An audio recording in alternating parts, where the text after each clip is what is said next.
मानिर novel फिगारे इश्कम as कलम जोया लियाकत। किस number 4 हमें मार देंगे हम नहीं बचेंगे सर। वो उसका कोट मुट्ठी में मजबूती से पकड़कर फूट फूट कर रोने लगी थी। कुछ नहीं, वह क्वाइट रोना बंद करे। नहीं, हम नहीं बचेंगे।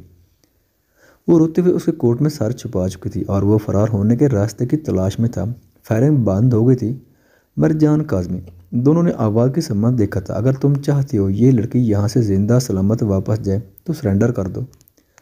और याद रहे, कोई होशियारी नहीं, हमारा टारगेट तुम हो, हमारा हदफ ये लड़की नहीं। अगर तुम चाहते हो ये जिंदा सलामत यहाँ से वापस जाए तो फ़ौरन सरेंडर कर और ख़ुद को हमारे हवाले कर दो। ताबीर ने उसके कोट को और मजबूती से पकड़ा था। नहीं, हमें नहीं जाना, हम आपके साथ रहेंगे। वो होंठ पहनती हुई उसके ग्रे आंख में देखते बोली थी, जैसा कह रहा हूँ वैसा करो, यहाँ से चली जाओ। वो उसे खुद से अलग करते हुए संजीदगी से उन लोगों की तरफ देखते गोया हुआ, नहीं हम नहीं जाएंगे, हम आपके साथ रहेंगे, मार देंगे वो तुम्हें भी। उसके चेहरे को दोनों हाथों में लेते हुए वो उसे समझा रहा था, जबकि वो सर को नाम में जुम्बिश देते हुए रो रही थी। मरजान काज़मी, तुम्हारा वक्त ख़त्म हो, मैं सिर्फ 3 तक गिनूंगा। अगर तुम वहाँ से बाहर नहीं आए और ख़ुद को हमारे हवाले नहीं कि तो हम उस लड़की को भी नहीं छोड़ेंगे। वो सुरा से उठा था, नहीं हमें अकेला मत छोड़ें।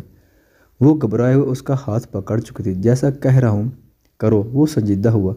ताबीर ने धीरे से उसका हाथ छोड़ा था। Guards put down the guns, वो सरेंडर कर रहा है। कमांडर मिलते ही गार्ड ने बंदूकें नीचे की थी। वो दोनों हाथ उठाए संजीदगी से दरख्त की आड़ से निकला था। उसके पीछे मुखालिफ समत में चलती ताबीर डगमगाते कदमों के साथ उससे हर कदम के साथ दूर जा रही थी। वो संजीदगी से गार्ड्स को देख रहा था जो उसके सरेंडर करने पर बेहद हैरान थे। वो चलते हुए गार्ड्स के बिल्कुल सामने रुका था। केल दी गर्ल। ताबीर के कदम जाम से गए थे। मरजान के मिल जाते ही कमांडर इंचार्ज ने चाल बदली थी। एक गार्ड ने ताबीर के सर पर गन रखी थी। मरजान ने खूनखार नजरों से उस गार्ड की जानिब देखा था। If you break your promise so will I, वो कड़कदार लहजे में कहते हुए कोट की पॉकेट से 2 पिस्टल निकालते हुए गार्ड पर फायर कर चुका था। खामोश फिजा में 2 गोलियां एक साथ चली थी।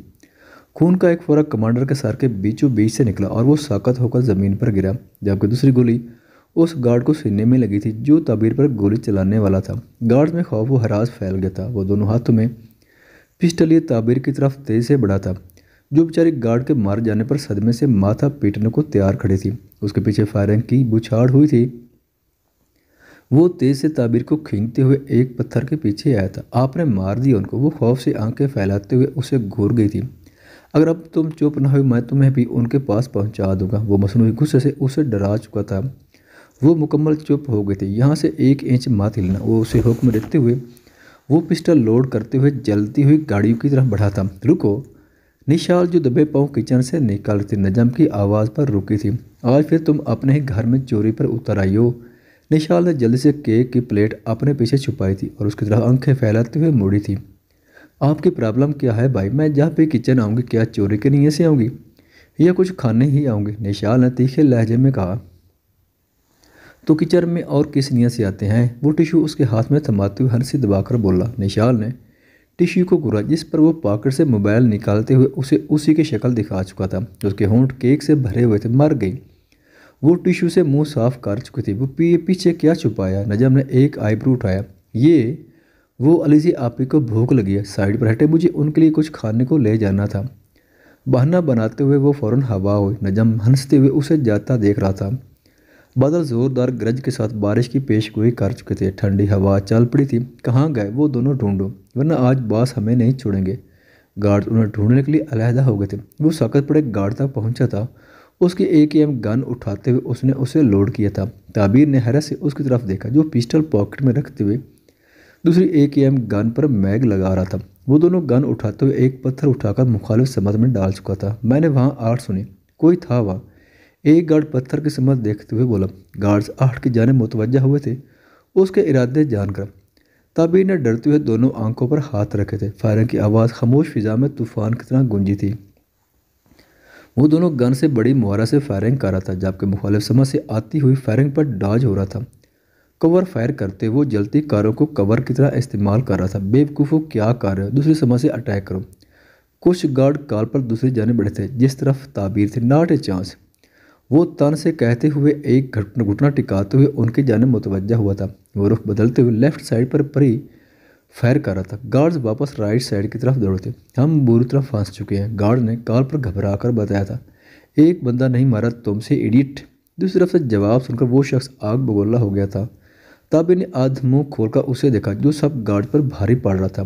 क्या तुम वाकई सोचते हो 20 लोग उसे मार सकते हैं? 2 को वो पहले ही मार चुका था, वो सब मारे जाएंगे। तुम बेवकूफ़ हो, सब गार्ड्स मार देगा वो।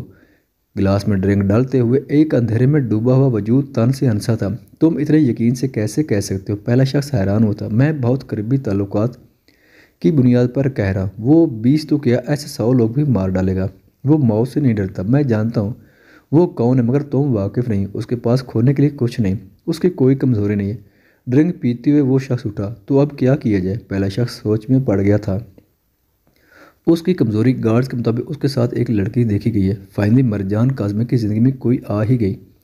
नज़र रखो उस पर और ऐसा कोई कदम मत उठाना जिससे वो तुम तक पहुंच जाए। ये जान लो अगर वो तुम तक पहुंच गया सब बर्बाद हो जाएगा, तुम्हारे टुकड़े कर देगा वो। ड्रिंक का खाली गिलास टेबल पर रखते हुए वो अंधेरे कमरे से जा चुका था। पहले शख्स को हैरत में डालकर 20 लोगों को भी मार सकता है, आखिर कौन है ये मरजान काज़मी? पहला शख्स गुस्से से टेबल पर से ड्रिंक्स नीचे गिराते हुए चिल्लाया। वो तो हमारी गाड़ी की तरफ जा रहा था। गार्ड ने खौफ से चीखते हुए सबको उसकी तरफ मुतवज्जा किया। तो क्या हुआ? दूसरा गार्ड लापरवाही से बोला था। गाड़ी में मैं बास ने मशीन गन रखवाई थी। पहला गार्ड गड़बड़ा गया था। क्या? बाकी बचे खच्चे गार्ड्स हैरत से चौंके थे। वो अब किसी को नहीं छोड़ेगी। गन रिलोड की आवाज़ पर वो सब खौफ से मुखालिफ समत में दौड़े थे। ताबीर हैरत से पत्थर के पीछे से निकली। वो गन पर सप्रेसर लगाते हुए भागते गार्ड की तरफ फायरिंग कर रहा था। मार के ही छुड़गा क्या? ताबीर ने चोर नज़र से उसे देखते हुए सोचा। कुछ गार्ड जख्मी होकर वहां गिरे थे जबकि कुछ भाग निकले थे। बारिश शुरू हो गई थी। वह मशीन गन कार में रखते हुए ताबीर की जाने मुड़ा था। वो रोते हुए उसके सीने से लगी थी। बारिश ने शिद्दत पकड़ी थी। हम बच गए। ताबीर ने सर उठाते हुए उसकी आंखों में देखकर कहा। वो उसकी बेवकूफ़ी और मासूमियत पे हल्का सा मुस्कुराया था। ताबीर ने चौंक कर उसे देखा। वो हंसता भी था। चलो हमें देर हो रही है, संजीदगी से कहता वो कार की तरफ मुड़ा था। ताबीर को अपने पीछे आहट सुनाई दी। वो घबराते हुए पीछे मुड़ी थी। एक जख्मी गार्ड जो नीचे गिरा था पिस्टल लोड करते हुए उसका रुख मरजान की तरफ कर चुका था। सर! ताबीर चीखते हुए उसकी समझ भागी थी। गोली चलने की आवाज़ वैराने में गूंजी। वो दोनों ज़मीन पर गिरे थे। वो ताबीर को थामते हुए गिरा था। ताबीर ने खौफ से आंखें बेची थी। गार्ड ने उठते हुए दूसरी गोली मरजान के कंधे पर मारी थी। वो दर्द से कराहते हुए दूसरे हाथ से पिस्टल से गार्ड पर फायर कर चुका था। गार्ड कराहते हुए गिरा था। मरजान ने ताबीर को सहारे से उठाया। आह! ताबीर बाजू पकड़ते हुए दर्द से आंखें बंद करते हुए कराह गई थी। बारिश और हवा तेज़ हो रही थी। मौसम खराब हो चुका था। कुछ नहीं हुआ, तुम ठीक हो? मरजान ने उसे सहारा देते हुए उठाया था। ताबीर ने अपने बाजू की तरफ देखा। उसकी कोने पर चोट आई थी और खून निकल रहा था। उसका मतलब दोनों गोलियां मरजान को लगी थीं। ताबीर ने रोते हुए उसे देखा जो उसे उठाते हुए अपना सीधा बाजू पकड़े उठा था। खून निकल रहा है सर। वो कमज़ोर दिल लड़की खून देखते ही फौरन रो गई थी। कुछ नहीं हुआ, चलो। उसकी कलाई थामते हुए वो गाड़ी की तरफ बढ़ा। लेकिन आपको गोली लगी है, ताबीर ने कांपती आवाज़ में कहा। रोते हुए उसकी आवाज़ बैठ गई थी। आप ठीक नहीं है, मैं क्या करूं? उसका बाजू देखते हुए वो रोते हुए पूछ रही थी। वो उसे अपने दर्द पर बेकाबू रोता देखकर हैरान था। इतने जुल्म के बाद भी वो उसकी इतनी परवाह क्यों करती थी? ताबीर ने दुपट्टा गले से निकालते हुए उसके बाजू पर रखा। वो सपाट नज़रों से उसे देख रहा था। हम क्या करेंगे अब? हमें अस्पताल जाना चाहिए, लेकिन मैं कैसे ले जाऊं? अल्लाह, मैं क्या करूँगी? वो मुसलसल रो रही थी और उसे जख्म देखकर टूट रही थी। वो ढह सा गया था। उसका सर अपने कंधे पर रखते हुए वो बुरी तरह रो रही थी। दरवाजे पर दस्तक सुनकर याले उठी और आंखें मलते हुए दरवाज़ा खुला। नदीम उसे देखकर चौंके। क्या सारे यहाँ आए हमें?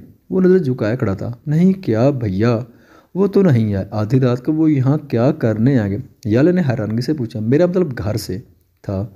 नदीम ने उसकी बेवकूफ़ी पर मातम किया। नहीं, घर भी नहीं है। याले ने मुँह बसूरा। ओके। वो वापस जाने के लिए मुड़िया। सड़ियल! नदीम रुका था उसका दिया खिताब सुनकर।